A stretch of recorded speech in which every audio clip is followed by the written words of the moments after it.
사랑하는 친구들, 안녕하세요.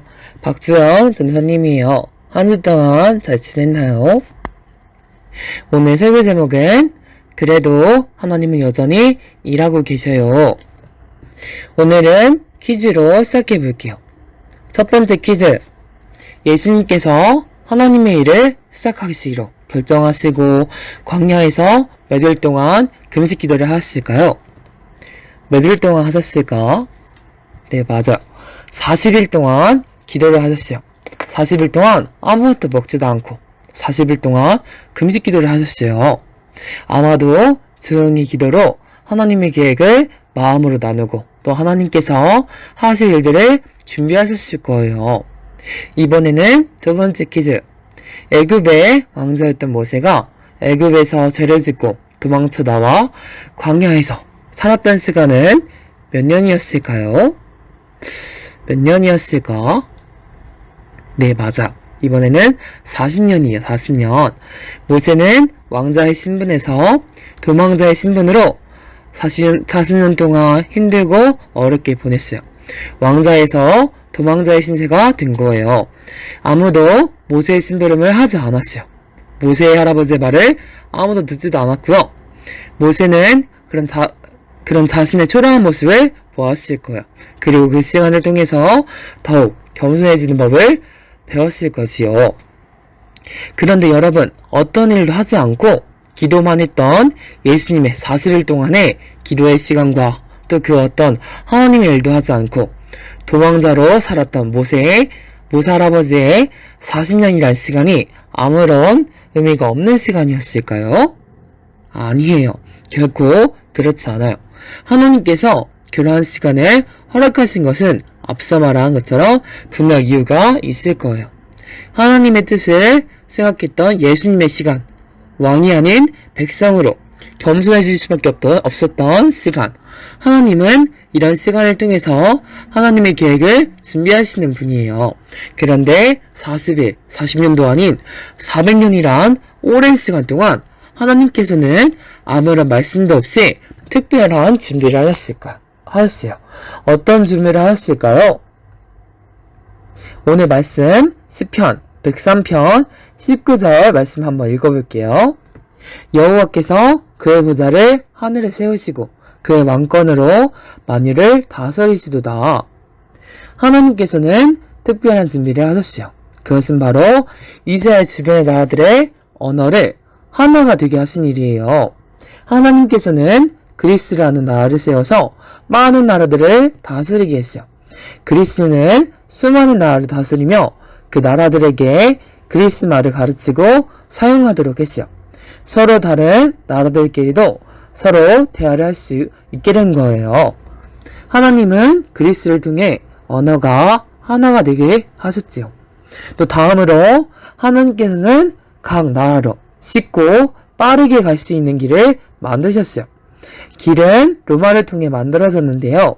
로마는 전쟁을 하면서 수많은 나라를 다스렸는데 나라가 많다 보니까 그 나라에 문제가 생겼을 때 빠르게 군대를 보내기가 쉽지 않았던 거예요.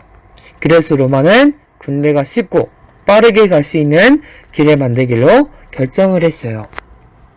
또 로마를 중심으로 모든 나라로 갈 수 있는 빠른 길이 생겨났어요.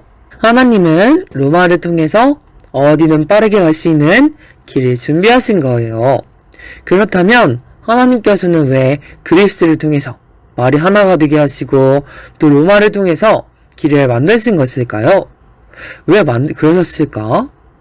그 이유는 바로 예수님 때문이에요. 하나님은 400년 동안 이스라엘 백성에게 아무런 말씀도 하지 않으셨지만 그 기간 동안 그리스와 로마를 통해서 예수님께서 오실 길을 준비하신 거예요. 주변에 많은 나라들의 언어가 하나가 되게 하셔서 예수님이 오셨을 때 예수님이 오셨다는 소식과 예수님의 말씀이 각 나라로 쉽게 전해질 수 있도록 준비하신 거고요. 또 길을 준비하셔서 그 소식을 전하기 위해서 수많은 사람들이 서로 쉽게 오갈 수 있도록 하신 거랍니다. 뿐만 아니라 이스라엘 백성들에게 예수님을 더욱 간절히 기다리는 소망을 품게 하셨어요. 그동안 바벨론과 페르시아가 망하고 그리스와 로마가 세워졌지만 자신들의 상황은 결코 좋아지지 않았어요. 여전히 고통을 받았던 거예요. 하나님께서는 아무런 말씀도 하시지 않자 이스라엘은 더욱 메시아에 있었던 예수님을 기다릴 수밖에 없었어요. 사랑하는 친구들, 하나님은 우리가 사는 이 땅의 주인이세요. 비록 400년 동안 이스라엘 백성들에게는 아무 말씀도 하지 않으셨지만 하나님께서는 강다하를 움직여 예수님이 오시기를 준비하셨던 것처럼 지금도 다시 오실 예수님을 준비하고 계세요. 사랑하는 친구들, 그럼 지금 우리는 어떤 마음으로 살아가야 할까요? 네, 맞아요. 하나님께서 함께 하시는 모습이 당장 내 눈에는 보이지 않기 때문에 실망하며 살아가야 하는 것일까요? 네, 아니에요. 당장 우리 눈앞에는 보이지 않지만 하나님은 살아계시고 또 우리 주변의 모든 일을 통해서 다시 오실 예수님이 준비하신다는 소망과 기쁨을 가지고 살아가야 해요. 우리 친구들은 이런 기쁨과 소망을 품고 살아갈 수 있겠죠? 그렇다면 언제나 우리 삶의 모든 일이 하나님의 뜻과 계획 안에 있다는 것을 믿음으로 고백하면서 살아가는 우리 전도사님과 또 우리 가나안교회 유튜브 친구들이 되기를 바라면서 기도로 마무리하겠습니다. 하나님 고맙고 감사합니다. 오늘도 우리 유튜브 친구들이 교회에 나와 하나님께 기도를 드립니다. 하나님은 우리가 사는 이 땅의 주인이십니다.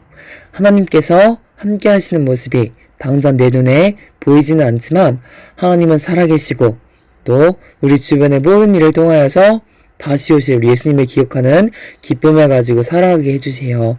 우리의 모든 삶은 하나님의 뜻과 계획 안에 있습니다. 하나님의 뜻에 순종하는 믿음의 어린이들 되게 해주세요. 감사합니다. 예수님의 이름으로 기도드렸습니다. 아멘.